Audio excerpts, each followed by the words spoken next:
Sally Thomsett is adored by the British public for her acting skills, which graced film and TV screens during the wholesome family entertainment era of the 60s and 70s.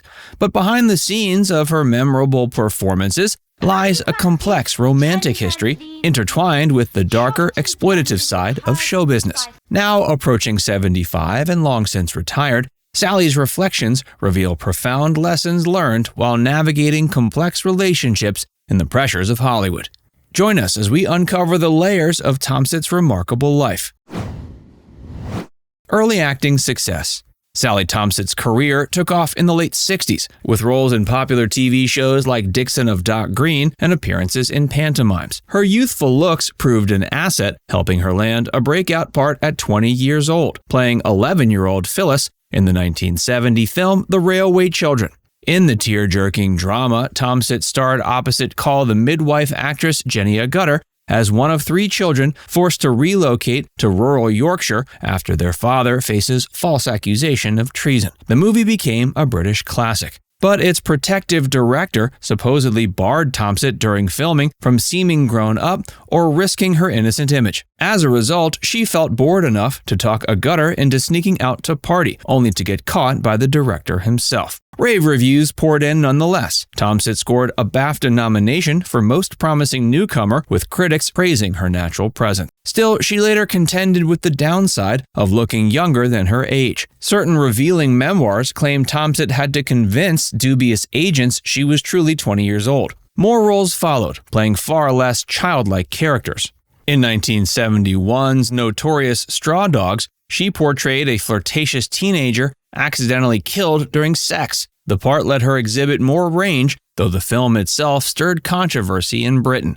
Around the same time, Thomsett also starred opposite legends like Susan George and Dustin Hoffman.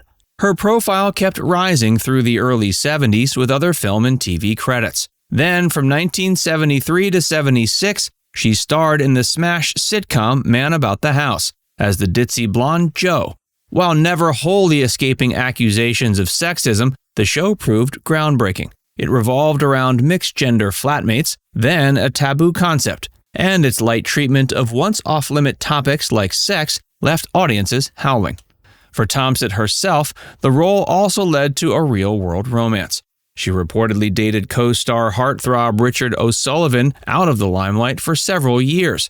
But by 1976, breakout stardom and Hollywood beckoned. Thomsett's adventurous side took over, as did opportunities for fun away from the screen.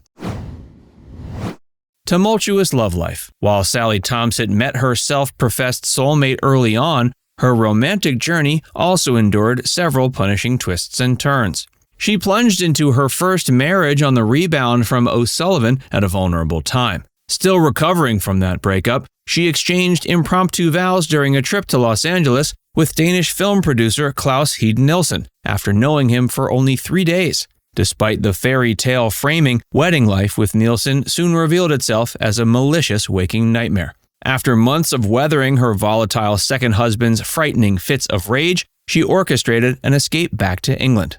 In the aftermath of ending her nightmare Danish marriage, Thomsett proceeded to date around London for several years without settling down.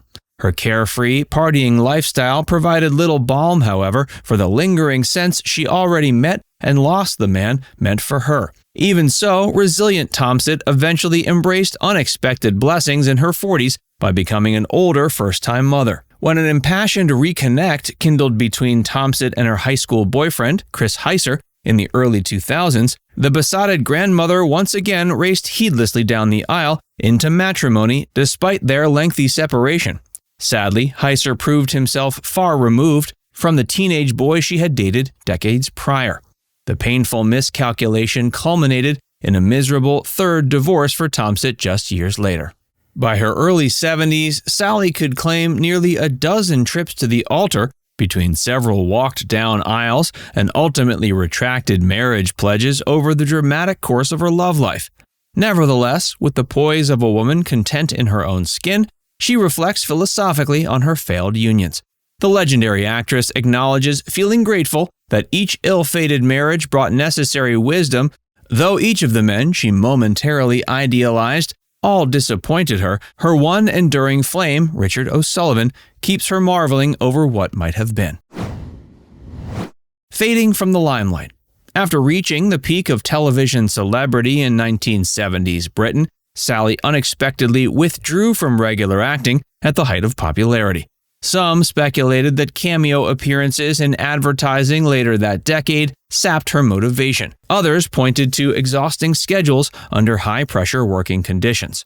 Whatever the impetus, Sally deliberately stepped back from the limelight following her breakout turn on Man About the House. For several years, she traveled the world, linked to several high-profile older men, and partied among fashionable London circles. After marrying Danish entrepreneur Claus Nielsen, Sally continued landing various acting gigs as something of a hobby, though never matching her earlier fame. When she returned home in anticipation of starting a family with new partner Paul Agnew in early middle age, she hoped to pick up where she left off career-wise. But the entertainment landscape looked radically different just a decade since her heyday. Where once her particular style of family-friendly comedy reigned supreme, now reality television and shallow celebrities have taken over British screens. Sally struggled to adapt, reportedly finding the crude slant of modern female-led shows unpalatable. Though she worked consistently for 30 years previously, comeback attempts never garnered meaningful options. The odd guest appearance or interview was all she could muster while focusing on motherhood. Sadly, her connections and name recognition no longer carried the same weight in the industry after years off the radar. A hopeful late 1990s theater run failed, not generating renewed interest despite loyal fans. While contemporaries like Sue Holderness found life after fame through reality TV, Sally refused, resorting to what she saw as undignified antics. Whatever the reasons for disappearing originally, Sally found pushing her way back into lights too heavy a lift. But she appears perfectly content now supporting charity causes and making rare convention cameos for those who fondly remember her acting gifts.